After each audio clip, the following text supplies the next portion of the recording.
I was born in Pottsville, Pennsylvania in 1924, and when I was 12, 14 years old, I started working in the coal fields. When I was 16, I had to go in the CCCs. My father was put in the hospital. He was gassed during World War I, and I was the provider for the family. I had a brother and two brothers and a sister, and my mother. So when I went into CCCs and the minister signed the papers, because I was only 16, they had to be 17, I knew then that even a minister could tell the untruth at times. When I got out of the CCCs, I was in Columbia Falls, Montana in Company 368. And when I got out of the CCCs, I went back home to Pottsville. Everybody wanted me to go back to high school and go out for football because I was 165, 70 pounds and in real good shape. But I had to keep working, so I went to work in the steel mill of a Jewish firm that moved down from New York City. I joined the Navy in October of 1940, and when the war, because everybody was sensitive that the war was going to start. We knew that Germany was going too far. And when Pearl Harbor occurred on December 7th, within 2-3 weeks I had my notice, and on December 31st, I was sworn in at the old sailors' home in Philadelphia, Pennsylvania, at the last group of people that was sworn in at that site. We then got on trains and ferry boats to get us to Newport, Rhode Island. And there in the deep snow, we carried our sea bags and hammocks and went out to the Quonset huts to make our beds and get ready for the next day's drill. By the time we got through that in March, and I was assigned to the Robert E. Lee for seamanship training. And a month later, I was on the USS Tuscaloosa, CA-37, and on our way to the European theater. We stopped in Iceland, and that's when we met totally different people in our lives than we ever knew. They were kind of friendly, but they would hide behind doors and curtains, and when we went in their stores, and they would look at us funny and ask questions when they finally came out and talked to us. But for that first year, I made 3 patrols into Murmansk with the PQ-17 and other convoys we took into Russia to give them supplies. It's a shame that I can look back that far and then now wonder why the Russians are so against us to this day, because we saved their ass, pardon my French. But after the 3 patrols, then we went to Casablanca, and we were in on the invasion of Africa, and we didn't have any problems there. We launched all the 8-inch shells we had onto the land, and the convoys got in okay, and the troops got in okay, and then we went back to the States. When we got back to the States that was August or September 1942, when we got back to the States, I had my orders to go to submarine school. So in December of 42, I was sent to New London, Connecticut to go to submarine school in Spritz's Navy. Anybody that knows anything about Spritz will know what we went through, because he was the meanest old sailor that you'd ever want to know, especially to 17 and 18-year-old kids. After I graduated from the submarine school in New London in March, I was sent out to California, to Pearl Harbor, and I was put in the relief crew, but within a month I was on the USS Halibut, SS-232, and we started patrols in the end of April around the Japan area. The first couple of patrols were in Truk, Saipan, and then we went on closer to Japan. I made the last 6 patrols on the Halibut, and in November 14th, 1944, we were beat up pretty bad. In fact, we were beat up so bad that we couldn't dive anymore. It would take us 15, 20 minutes to hand dive, and skipper called for help, and we got a submarine by the name of Pintado, started to escort us out of the area.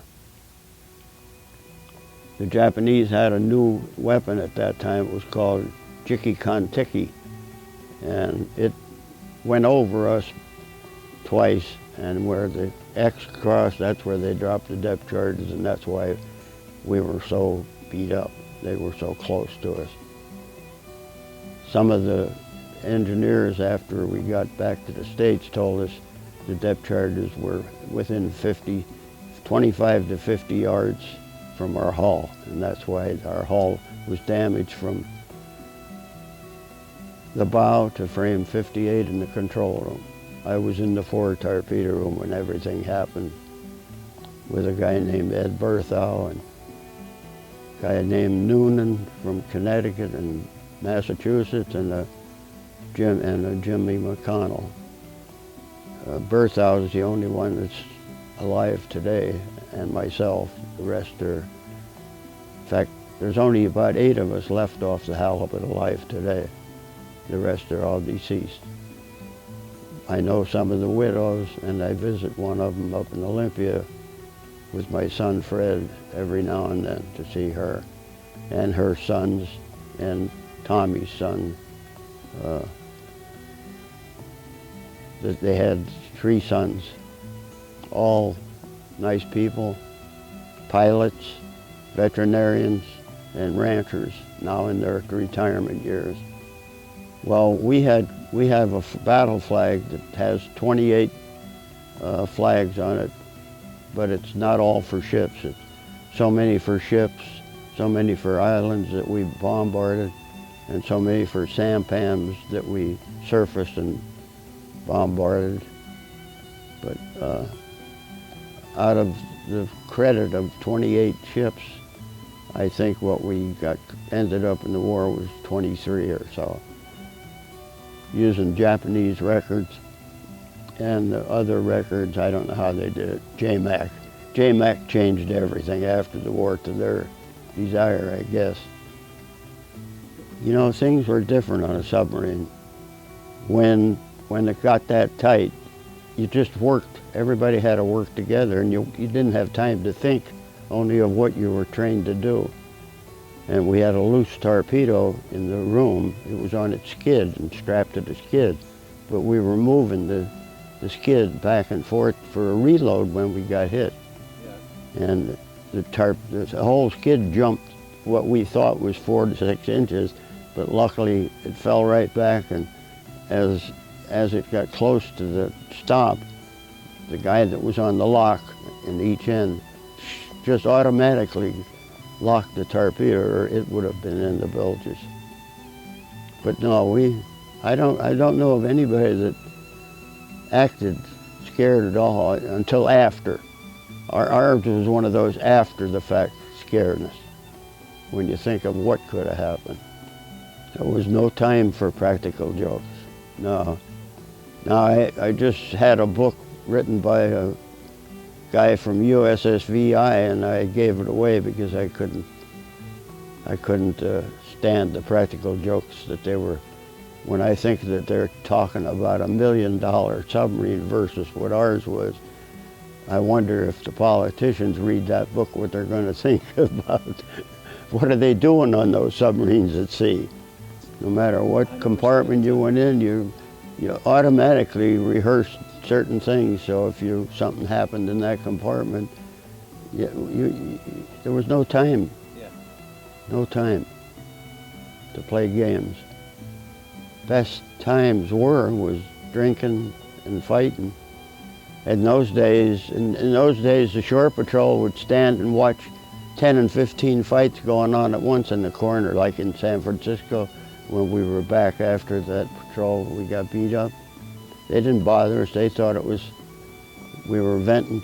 They knew we were venting our minds. We were just having fun, even though it was a fight. And we were always the best of friends after the fight was over. I think the greatest privilege I had was being selected to put the George Washington in commission, SSBN 598. It was the first nuclear submarine that carried fleet ballistic missiles. And we made the first trips, what was that word? Deterrent patrol. And after we made that patrol, I retired from the Navy and went to work for Lockheed Missile and Space Company. And the training I had prior to going on the George Washington, we were in school for 6 months with Westinghouse, Aerojet, Lockheed, and other companies. But we spent all that time in school and then went to the Observation Island, EAG, I forget the number now, 58 I think. And that was the first launch platform with a couple of missile tubes on it. We were on there to proof the tubes and the launch system. And when they brought dummies, they call them AIMs, active inert missiles, to make sure the system would launch, and the weight was simulated. And we did that at Cape Canaveral, now called Cape Kennedy. But that was one of the highlights of my whole naval career, besides surviving the halibut beating. Well, I shouldn't say that either, because when I was on the Pickerel SS 524, I was fortunate enough, me and one of the other guys, Bob Doty, to get selected to go to mine school in Yorktown, Pennsylvania, while the ship was out at sea. And when they were at sea off the Philippines, they did a 72-degree up angle, which was never done by a submarine before. And when we got back, we had to go back out to sea and simulate what they did in the Philippines. The most we could do was 48 and maintain control, and nothing ever happened then.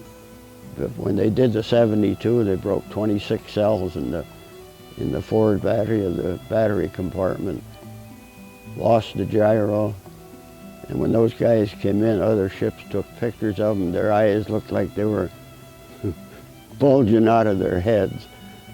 So, but I can't say that I was part of that, and I'm glad I wasn't. 2 or 3 of the guys, actually, when they got back to Pearl Harbor safely, they left the boat. They were never going to go back on the submarine again. You don't know much on a submarine. You just know when you fire the torpedoes at the battle station, and when the depth charges go off, and if you luck out and come to the surface, that you're alive. But other than that, we never knew anything, only the captain and the exec and the people in the conning tower, and they never talked about it after it was over. But the skipper had certain plans that he had to follow. We had to patrol in a certain area and never leave that area, and they knew all that. But when I was on the Tuscaloosa making those Mermance runs, we were up topside. We were the lookouts for everything, and we knew everything that we were participating in. And July 3rd and 4th of 1942 is when the biggest memory of the war that I have, because it was more personal, was that And that's when we had those 38 ships in the convoy, and something like 32 were sunk by simultaneous attacks of the German submarines and the Luftwaffe. And that was horrible. That's one of the reasons I went to submarines, because they were jumping off those ships in freezing water, dead in 30 to 50 seconds, they said, and that was it. And another time we were coming out of a fog bank on the way back from one of those trips, and King George came out of the cloud, out of the fog behind a destroyer and hit its stern. And the depth charges were set, we found out later, on 50 feet, not the normal depth for submarine kill, but it sank that. When they went off, it sank that destroyer. And we saw all those men running up the bow and jumping off into that cold water. And that was one of the reasons I put in for submarines. I would rather have a quick death than what they went through. That's horrible. Well, my cousin Francis Gaynor was a motor mech on the USS Grouper, SS-214. And he's one of the guys that wrote me a letter and said, get off of that surface craft ship. You'll never make a promotion till the war's over, and if then, and get on submarines, you'll be safer. Little did I know that maybe he was pulling my leg, because when we got beat up on the halibut, that was not funny. The guys that are still alive, John Perkins, he was in the after torpedo room on the halibut, and Ed Berthow in the forward torpedo room. Yeah, the skipper of the boat was I.J. Pete Gallant, and nicest guy you'd ever want to know. And my gunnery officer at the time was John Smiling Jack Barrett. His wife lives right up here in White Salmon. Joan Barrett. They were the nicest people. I knew Jack up till the day he died, and Joan is still alive. And they used to come down here after when we lived up in the farm first, and then when we moved back here, anytime they were in town. So I knew them longer than I ever knew any of my kids, even my wife. And they were wonderful people. She was at my 90th birthday with her daughter, so that was nice. But we had a good wardroom. I don't like to talk much about the wardroom because people accuse you of being a ear banger and whatnot, but we didn't have that on submarines. There was no reason for it. You just worked and learned your job. And but Perkins is still alive. Ed Berthoud's still alive. Why can't I think of his name? Metzger. Oh, Metzger's alive. And in another week or two, I'll be making up a list of the widows and those guys that are still alive and sending them Christmas cards. We keep in touch. Not like we used to, but at least once a year, if not. Metzger I hear from quite often, and Perkins is getting a little forgetfulness. Berthoud, when I talk to him, he sounds pretty good. And I can't remember any more that are alive.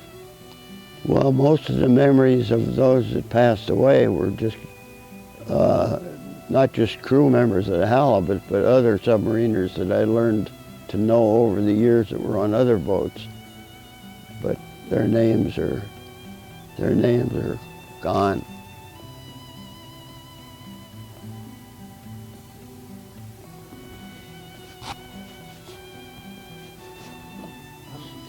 We put when we got beat up on the halibut, when we went back to Portsmouth, we were then writing the working on the surrendering German submarines. And then we got assigned to a new boat, so I put the Pomadon in commission, SS 486, and we were going to go back out to sea, to the war zone. But the war ended, and we were left there, and I guess that was August of 45, when the Germans surrendered. That helped. And then we were in Portsmouth, New Hampshire, celebrating that. And I showed you that picture there. That's where Tommy and Norma got married at that time. And I still visit her. Fred takes me up to Olympia to see her now and then. And I know his sons. Well, I met one of his sons. I didn't meet the other two. I was a torpedoman.